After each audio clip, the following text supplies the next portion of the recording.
Welcome to Sundry Sports. This is Tuesday, June 16th, and we begin with Cowboys Wire, brought to you by USA Today. Dak Prescott's deal isn't done. Here's the latest with 1 month before deadline. Yes, I am a little concerned about that.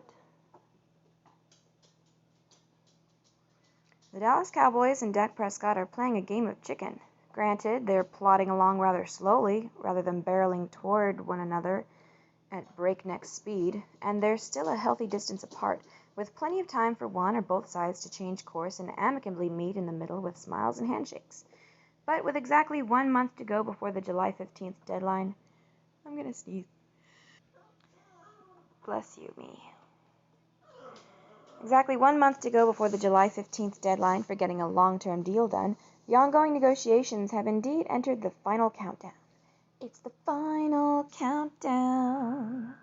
Prescott will be the Cowboys' quarterback in 2020 and will be well paid. That much is assured. Really? But if the deadline passes and he plays out the year under the franchise tag, it pushes the extension talks to 2021, when the price tag will be even higher and the feelings on both sides of the table potentially far more contentious. Where was I? Several well-positioned experts, though, think that is an unlikely outcome.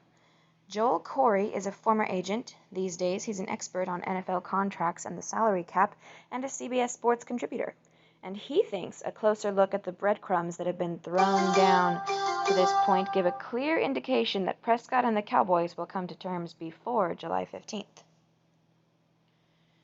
NFC East All-Decade Team. Eli Manning, Des Bryant, LaShawn McCoy make it, but which team had the most picks? Plus, vote on the best player. More diversions. I think Dallas will cave and give him the 4, Corey is quoted as saying in The Athletic, while referring to the number of seasons on a potential new contract. The team would prefer to lock in Prescott for 5 years. Prescott is asking for 4 years in order to get himself back in the payday line that much sooner. Despite the hardball stance the team appears to have taken with their former 4th-round pick, Corey says it's simply part of the dance. Here's how you know. As much as some people will say the Cowboys don't really want Dak, if there was ever a year for you to roll the dice on a quarterback, it was this year because you had several quarterbacks available in free agency. If Dallas was lukewarm on Dak, they could have stuck a transition tag on him where they had the right to match, let the market dictate what that deal would have been, and then gone yay or nay. They didn't even put the non-exclusive franchise tag on him.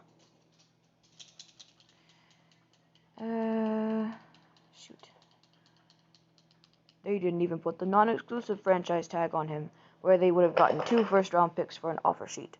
They obviously like him enough to put the exclusive franchise tag on him to make sure it's a closed market. I think the deal gets done. Longtime Cowboys insider Ed Werder thinks so too, despite the glacial pace of the proceedings. I was told, Werder said on ESPN's Get Up, that this has not been an extremely active negotiation at this point, and I'm told not to expect a great deal of urgency from the Cowboys until they get about a week from the July 15th deadline. A source close to Prescott did tell me they genuinely believe the Cowboys have faith in Prescott, they value him, and they can get a deal done. But so far, a deal hasn't gotten done. If it's such a slam dunk for the club to stick with Prescott, and if Dak himself wants to remain a Cowboy, why are the two parties in a silly stare-down over the fine print? Every day that passes is just a chance for hurt feelings to fester, for perceived slights to grow into genuine grudges. Hall of Fame quarterback Troy Aikman spoke to that dangerous possibility recently on Werder's Doomsday podcast. Within the organization, I don't know if he's gotten as much credit as he deserves or as much respect as he deserves. His rookie year, he led them to 13 wins, and there were conversations from the owner about what a great story it'd be if Tony Romo came off the bench and led them to a Super Bowl. I think there were many comments like that then have taken away.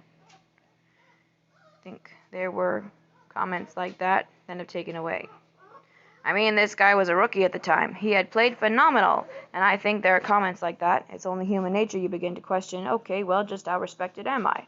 How much do they truly appreciate what I've done? And then when you're going through contract negotiations, no matter who you are, they're always a little bit contentious. See, the problem is, his rookie year was his best year. And that was 4 years ago now, or 3? 3 years ago? His rookie year was his best year. His second year, he was awful. His third year, he started getting better. Maybe it was 4 years. Last year, he was all right, but we didn't get anywhere. He hasn't been doing as much as people think he has. If they can't come to an agreement, Aikman went on to say, I would think that maybe deep down there might be those feelings that maybe he's not appreciated or respected as much as he would like.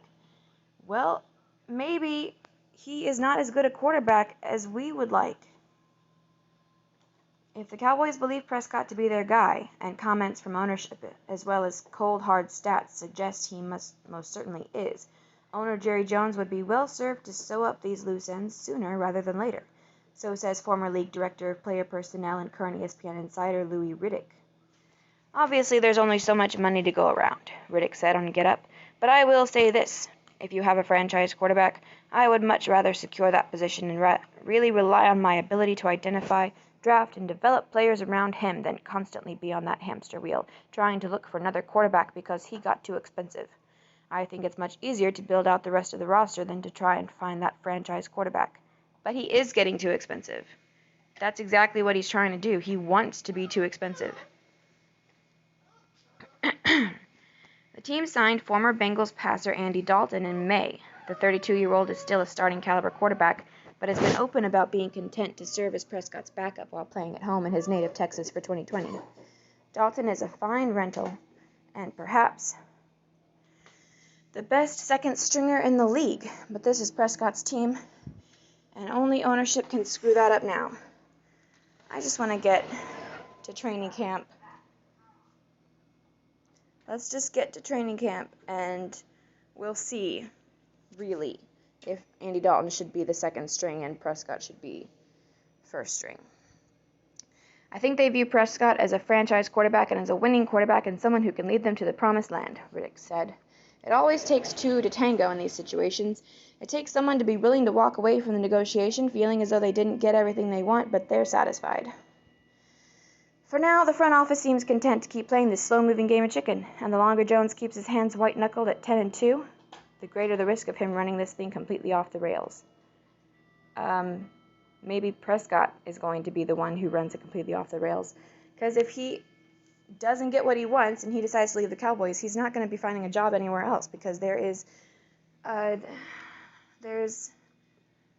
surplus of great quarterbacks at the moment. And I think he would find that in competition with somebody like, say, Cam Newton, or I can't remember who else is not with a job right now, but I think he would find that he doesn't compete.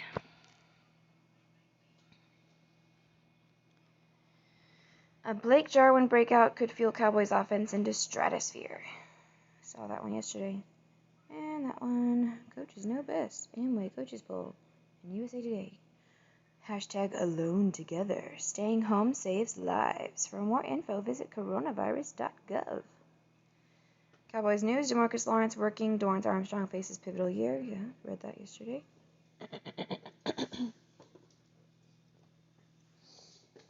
Blah, blah, blah. Yes, Ezekiel Elliott. Several Cowboys players test positive for COVID-19. Blah, blah, blah, blah, blah. Prescott Romo steered Cowboys through a bad decade of defense. Mostly Romo. Just like 1 or 2 years of Prescott.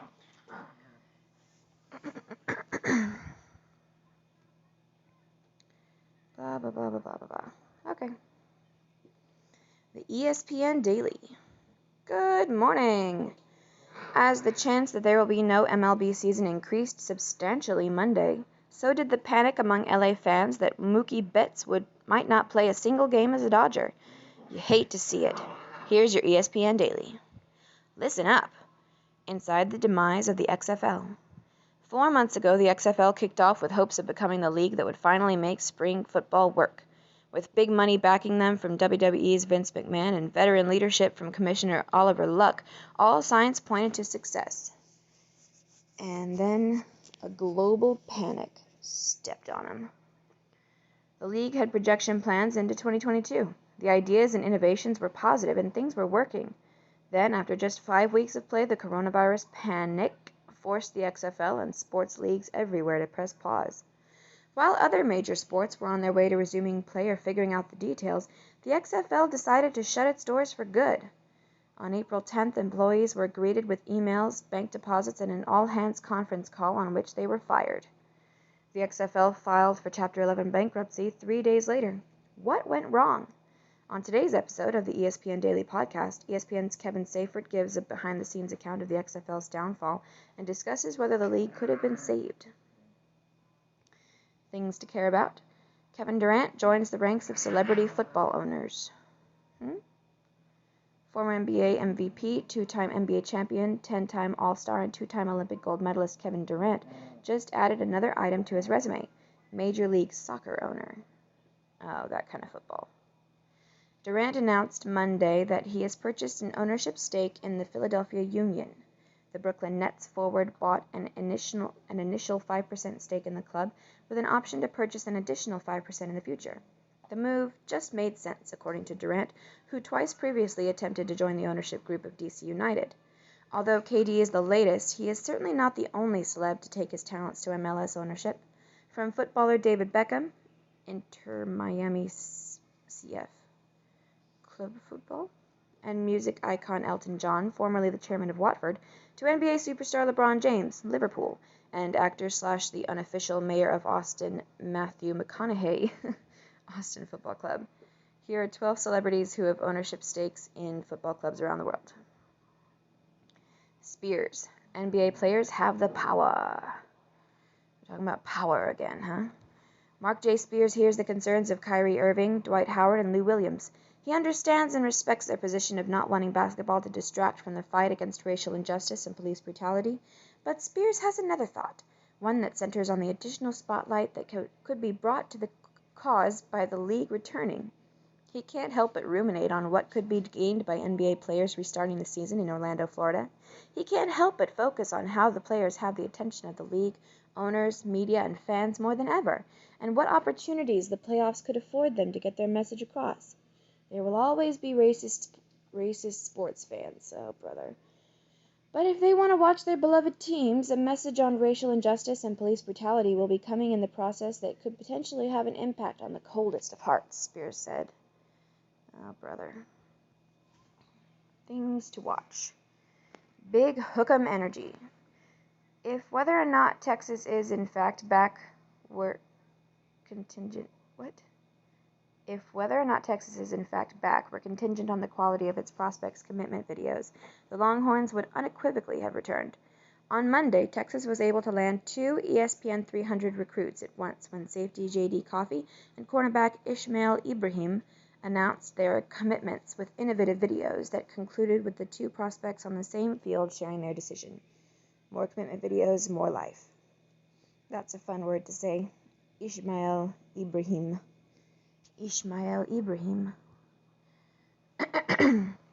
Overheard.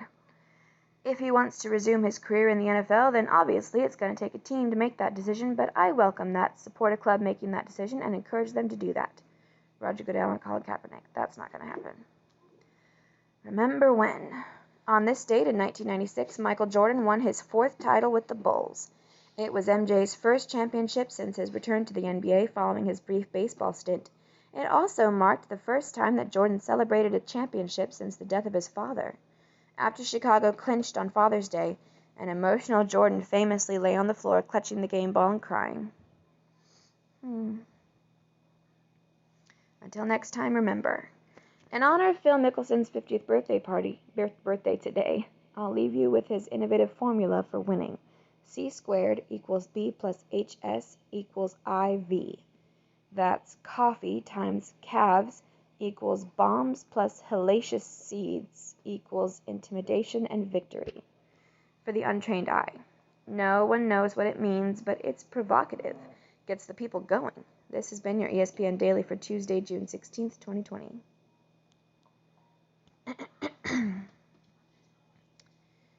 Thank you, ESPN. And lastly, we have Yahoo Sports Read and React, brought to you by Yahoo Sports. Trending, Zeke among several Cowboys and Texans testing positive for COVID-19, and he's not happy being outed. Okay. Goodell encourages teams to sign Kaepernick. Blah, blah, blah. Simone Biles listed as plaintiff in Nassar abuse lawsuit. That dude just got everybody. Kyle Shanahan signs extension with 49ers. Hugging it out. Morning. Well, Monday's story of the day was something. It started with Oklahoma State football coach Mike Gundy in trouble over a t-shirt. It ended with a bro hug. The backstory. A few days ago, a photo appeared online of Gundy wearing an OAN t-shirt, OAN being the conservative One American News Network. This prompted several Oklahoma State players, including star running back Chuba Hubbard? Is that his name? Chuba? To speak out in protest. I will not be doing anything with Oklahoma State until things change, Hubbard tweeted. You know what? That's not the right voice. I will not be doing anything with Oklahoma State until things change, Hubbard tweeted Monday. Hubbard didn't expand on exactly what kind of change he envisioned, but on its face it appeared a coach who doesn't consume news from this particular outlet. Per the usual, everyone on social media took to their corners. I stand with Hubbard. OSU Athletics needs to fire Gundy. #fire Gundy. It's a t-shirt, Karen. And back and forth it went, complete with the requisite Jason Momoa pull-up-a-chair gif, followed by the little boy giving a tip of the respect hat. I don't know that. It was all 100% predictable and 0% productive. Then a funny thing happened. Coach and player got together and talked it out. Imagine that. Two people, differing opinions, coming together to gain an understanding. I am looking forward to making some changes, and that starts at the top with me, Gundy said via video where he stood next to Hubbard. Oh. So, he just has to... You can't gain an understanding without this person, giving in and being the one to make changes. I went about it the wrong way by tweeting, Hubbard said next. I should have went to him as a man. The two then shook hands and hugged. Social media, of course, was having none of it, because all social media ever wants is blood. That, and it views anyone conceding anything as disingenuous. Maybe that's because we're a society that thrives on winners. Ties, after all, aren't much fun. Thing is, this isn't a game. This is real life, where, pardon the philosophical indulgence here, we should all be on the same team. Isn't that kind of the point of everything that's happening right now? That we can get through this stronger if we do it together? This isn't to say this kumbaya moment is going to lead to Mike Gundy and Chuba Hubbard agreeing on everything. In fact, here's hoping they don't, and yet are still able to get along. Schwab, Tua's recovery miraculous, but will he be ready week 1? The start of football seems forever in the future, so, probably. Oz, Monday, June 15th, will go down as Rob Manfred's Day of Infamy. Okay. Who's that? Eisenberg, how safe will it be inside the NBA's Disney World bubble? Okay, what is this about? Who is Rob Manfred? Loading, keep that story loading, come on. Hello.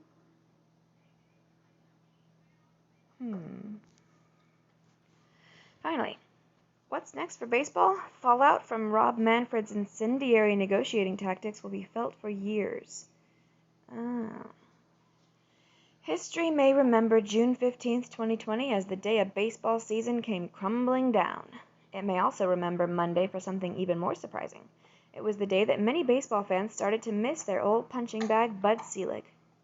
Rob Manfred, MLB's current commish, went on TV and said he's not 100% certain there will be a baseball season in 2020 after all, reversing course in less than a week and trying to undermine the players' union declaration of, it's time to get back to work. Tell us when and where. Yeah, well, that declaration seems to be super disingenuous also. And being not certain that baseball season is coming back after all is, I thought, what everyone was thinking anyway. Players were dumbfounded to the point of curse words and calling out the commish.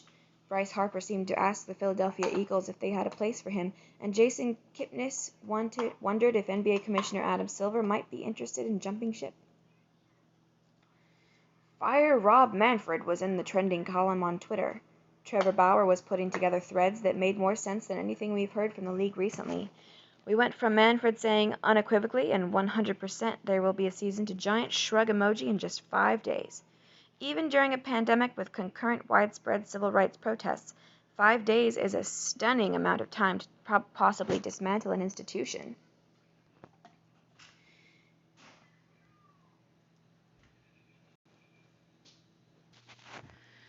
Okay, where was I?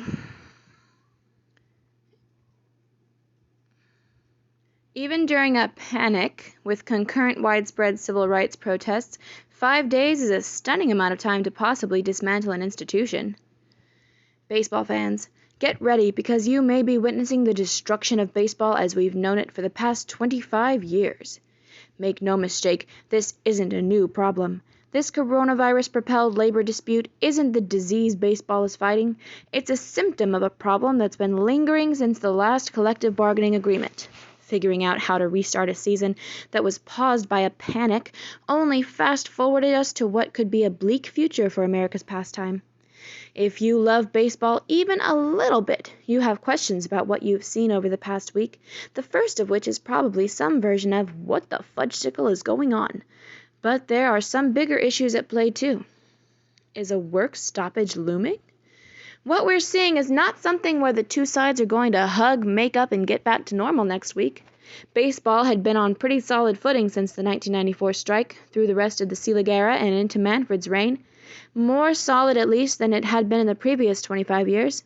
What we're seeing now are all the hard feelings that were lingering below the surface. Owners want to limit salaries, which is why we saw the idea of revenue sharing floated prior to these negotiations beginning in earnest. Salaries are the one arm of the game owners don't have complete control over. Players, meanwhile, feel like they've gotten beaten up in CBA negotiations on every issue but salaries. In recent years, these issues have come out in free agency, with usually plentiful markets drying up for veterans. People in the industry thought baseball was heading toward a lockout or strike before this. The current CBA expires after 2021, and for at least 2 years now it's been widely believed a work stoppage was on the horizon. Now it just feels like we're living in the undercard of that fight.